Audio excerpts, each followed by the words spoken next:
اور 26ویں غیر آئینی ترمیم ہو گئی، اور اس طریقے سے جسٹس یحییٰ خان کہنا چاہیے، جنرل یحییٰ کے بعد جسٹس یحییٰ تحفے میں مل گئے، اور سپریم کورٹ کے آنریبل سینئر موسٹ جج جسٹس منصور علی شاہ صاحب بھی محروم ہو گئے، اور اس کے ساتھ ہی اسلام آباد ہائی کورٹ کے جسٹس محسن اختر کیانی صاحب کو بھی چیف جسٹس نہ بنایا جا سکا۔ اور پھر آتی ہے 27ویں غیر آئینی ترمیم۔ 27ویں غیر آئینی ترمیم سے پہلے جو ہے وہ ملٹری اسٹیبلشمنٹ اپنی 2/3 اکثریت پوری کر چکی تھی، اور وہ مخصوص نشستیں مسلم لیگ نواز کو، پیپلز پارٹی کو، سب میں تقسیم کر چکی تھی۔ تو یہاں سے معاملہ لگتا ہے کہ شروع ہوتا ہے، اور چونکہ گلگت بلتستان میں بھی مولانا کو جیتتے ہوئے ہروا دیا گیا، ایک آدھ سیٹ وہ جیت رہے تھے، اور بلاول بھٹو صاحب نے بھی اس بات کے بارے میں کہا تھا کہ مولانا جیت رہے تھے لیکن وہ سیٹ نون لیگ کو دے دی گئی، تو یہ بھی ایسا بھی ہوا۔ تو بہرحال یہ تو ہے ایک مختصر سی تعریف۔ عمران خان صاحب مولانا کو پہلے دور میں بہت زیادہ تنقید کا نشانہ بناتے رہے، اور بہت زیادہ تنقید کا نشانہ بنایا، اور خیبر پختونخوا سے مولانا کو آؤٹ کر دیا۔ لیکن دوسرا جب رجیم چینج آپریشن کے بعد جو دوسرا مرحلہ شروع ہوا، اور خاص طور پہ فروری 24 کے الیکشن کے بعد، تو مولانا کو کے خلاف عمران خان صاحب نے کہا کہ اب کوئی بات نہیں کرنی، اور علی امین گنڈا پور کے ساتھ معاملات اسی وجہ سے عمران خان صاحب کے اور علی امین گنڈا پور کے درمیان جو اختلافات تھے، اس کی ایک وجہ مولانا فضل الرحمان صاحب کے بارے میں عمران خان کی پالیسی تھی، کیونکہ عمران خان کو مولانا فضل الرحمان کو علی امین گنڈا پور نے ہرایا تھا، اور ان کے بھائی نے ہرایا تھا، اور دونوں کا تعلق ڈیرہ اسماعیل خان سے تھا۔ اس کے بعد مولانا کو کے حق میں بولنے کے لیے علی امین گنڈا پور کو متعدد بار عمران خان صاحب نے پیغام بھی بھجوایا، لیکن علی امین گنڈا پور نے یہ پالیسی اختیار نہیں کی، اور اس کے بعد علی امین گنڈا پور کی بھی چھٹی ہو گئی۔ سہیل آفریدی جو ہیں وزیر اعلیٰ خیبر پختونخوا، وہ مسلسل مولانا فضل الرحمان صاحب کے ساتھ رابطے میں ہیں، اور ان سے بات چیت کرتے رہتے ہیں۔ اسد کیسر صاحب بھی مولانا فضل الرحمان صاحب کے ساتھ رابطے میں ہیں۔ محمود خان اچکزئی صاحب بھی مولانا فضل الرحمان کے ساتھ رابطے میں ہیں۔ اب جو معاملہ ہے، اب کچھ پچھلے چند ہفتوں سے، چند دنوں سے مولانا فضل الرحمان صاحب ایگریسولی آئے ہیں، اور قصور میں انہوں نے جو کچھ کہا اس کا جواب DGI-SPR نے نہیں دیا، عطا تارڑ صاحب نے نہیں دیا، حکومت کے ترجمانوں نے، سرکاری ترجمانوں نے نہیں دیا، بلکہ اس کے لیے عائشہ گلالئی کا استعمال کیا گیا، اور جو کہ بلو دا بیلٹ تھا، اور اس میں انتہائی واہیات قسم کے، شرمناک قسم کے الزامات لگائے گئے، بالکل اسی طریقے سے جیسے عمران خان صاحب پہ عدت کا کیس کیا گیا، اور ان پہ بھی بہت زیادہ سنگین الزامات لگائے گئے۔ اس کا جواب پھر مولانا فضل الرحمان صاحب نے، لیکن ایک بات کہ مولانا نے جو قصور میں تقریر کی، ان کے خلاف کسی قسم کی کوئی FIR درج نہیں ہو سکی، اور اس کی ریزن ہے کہ اس کے بارے ہمارے پاس جو اطلاعات ہیں وہ بہت ہی امپورٹنٹ، وہ یہ ہے کہ مریم نواز صاحبہ مولانا کی تقریر سے بہت خوش ہیں، نواز شریف صاحب بھی مولانا کی تقریر سے بہت خوش ہیں، اور انہوں نے ہدایات دی ہیں پنجاب پولیس کو، اور خاص طور پہ کہ مولانا کے خلاف FIR درج نہیں کرنی، اور مولانا کے خلاف FIR درج نہیں ہو رہی۔ اس کی وجہ یہ ہے کہ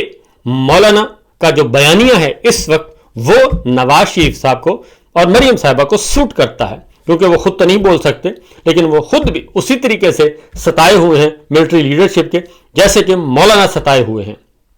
اس لیے کوئی FIR ابھی تک درج نہیں ہوئی۔ تو مولانا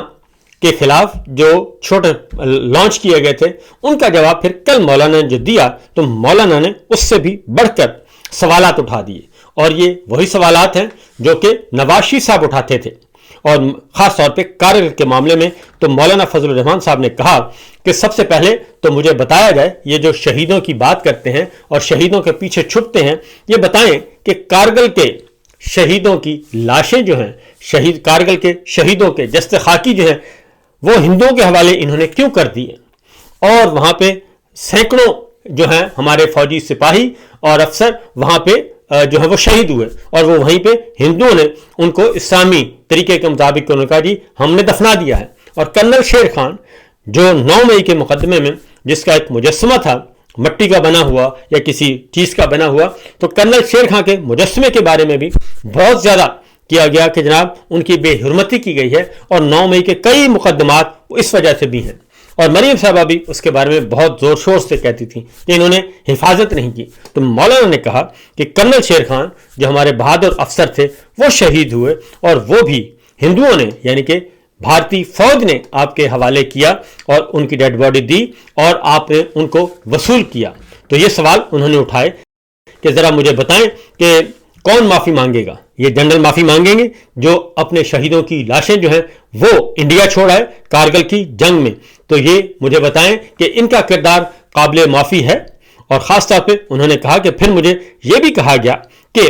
خیبر پختونخوا کی جو حکومت ہے وہ گرائی جائے اور گرا کر ہم آپ اپنی حکومت بنائیں. تو میں نے کہا کہ ہمارے تو صرف 53 ووٹ ہیں اور ان کے پاس 2/3 اکثریت ہے, تو ہم کیسے بنا سکتے ہیں؟ تو انہوں نے کہا جی ہم آپ کو ووٹ دیں گے, ہم آپ کو لوٹے لا کے دیں گے. تو مولانا نے کہا کہ میں نے انکار کر دیا کہ میں ایسے گھوڑے پر نہیں بیٹھوں گا جس کی لگام میرے پاس نہ ہو. اور یہ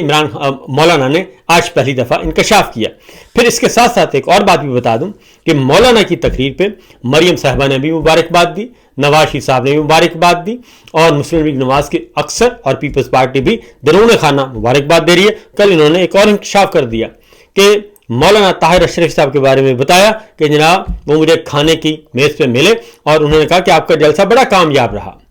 طاہر اشرف صاحب نے کل پھر دوبارہ جواب دینے کی کوشش کی. جب انہوں نے جواب دیا تو انہوں نے کئی چیزوں کا اقرار کر لیا, اور وہ تھا رجیم چینج آپریشن کا, کہ رجیم چینج آپریشن میں مولانا کی مدد لی گئی اور رجیم چینج آپریشن ایک طے شدہ منصوبے کے ساتھ کیا گیا. تو مولانا اس سے پہلے بھی یہ انکشاف کر چکے ہیں, بتا چکے ہیں کہ ہمیں تو جنرل باجوہ اور جنرل ندیم انجم نے بلایا تھا ساری جماعتوں کو, سارے لیڈرز کو, کہ جناب عمران خان کا ہم نے تختہ الٹنے کا فیصلہ کر لیا ہے, اب آپ آئیں اور ہمارا ساتھ دیں. اور اس طریقے سے یہ سب کچھ ہوا. پھر مولانا نے ایک اور بات بھی کی. مولانا نے کہا جناب یہ جو کہتے ہیں مجھ پہ الزام لگاتے ہیں جنرل اور ملٹری اسٹیبلشمنٹ کے لوگ, ملٹری لیڈرشپ کے لوگ مجھ پہ الزام لگاتے ہیں, کبھی لگایا ڈیزل کا پرمٹ لے لیا, کبھی کہا میرے پلازے ہیں, کبھی کہا دبئی میں جائیدادیں. اور جب میں نے ایک افسر سے, اعلیٰ افسر سے بات کی اور انہوں نے ملاقات کر کے کہا کہ جی ایسا کچھ نہیں ہے, اور پھر اگلی بات جو ہے وہ بہت ہی حیران کن ہے, اور وہ ہے کہ مولانا صاحب تنقید نہیں بلکہ بہت کچھ کہہ رہے ہیں اور سنگین ترین الزامات بھی لگا رہے ہیں اور حقائق بھی بیان کر رہے ہیں. اور اگر یہی حقائق بلکہ اس سے بھی کم تر درجے کے حقائق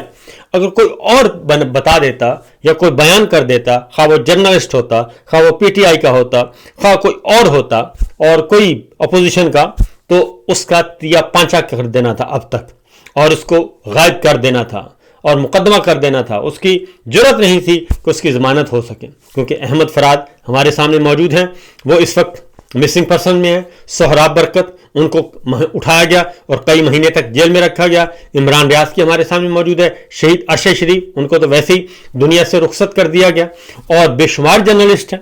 جن پہ مقدمات ہوئے, جن کو جیلوں میں ڈالا گیا, سینکڑوں سال, مجموعی طور پر ہزاروں سال سزائیں سنائی گئی. یہ سب کچھ موجود ہے. لیکن مولانا صاحب کی جو تقریر ہے اس وقت ہوئی, اس کی مسلم لیگ نواز کے جو وزراء ہیں, سرکاری ترجمان, وہ جواب نہیں دے رہے.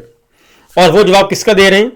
کل بھی میں دیکھ رہا تھا نورین نیازی صاحبہ نے کا ایک انٹرویو, پرانا انٹرویو جو کہ ایئر بھی نہیں ہوا اور اس کو روک دیا گیا تھا, تو وہاں سے مواد لیا گیا, مواد لے کے سوشل میڈیا پہ وہ اپلوڈ کیا گیا, اور اب اس پہ تالی پیٹی جا رہی ہے. اور کل طلال چودھری صاحب آئے, عطا طارق صاحب آئے, اور ان کے ہم نوا اور سرکاری دانشور, اور وہ نورین نیازی صاحبہ پہ تنقید کر رہے تھے. جناب انہوں نے بہت گڑبڑ کر دی, انہوں نے بہت ایسا مواد, ایسی بات کی ہے جس سے انڈیا فائدہ اٹھا رہا ہے. لیکن مولانا کی تقریر کا کوئی جواب نہیں دے رہا, مولانا کے الزامات کا کوئی جواب نہیں دے رہا, کیونکہ مولانا جو باتیں کر چکے ہیں اسی طرح کی ملتی جلتی باتیں نواز شریف صاحب بھی کر چکے ہیں. نواز شریف صاحب بھی کارگل پہ کمیشن بنانا چاہتے تھے لیکن نہیں بنا سکے, اور ووٹ کو عزت دو سے بوٹ کو پالش دو تک کا معاملہ ان کا ہمارے سامنے ہے. اور یہ اسٹیبلشمنٹ کے اس دوران مولانا کے خلاف جتنی بھی تنقیدیں کی گئیں اس میں ایک کام ہوا, مولانا کے بہت سارے جو تنقید کرنے والے ہیں, پتہ چل گیا کہ اسٹیبلشمنٹ کے اور کون کون سے مہرے ہیں, ملٹری لیڈرشپ اور کن کن کو استعمال کر رہی ہے. اور مولانا نے کہا بھی کہ جو جنرل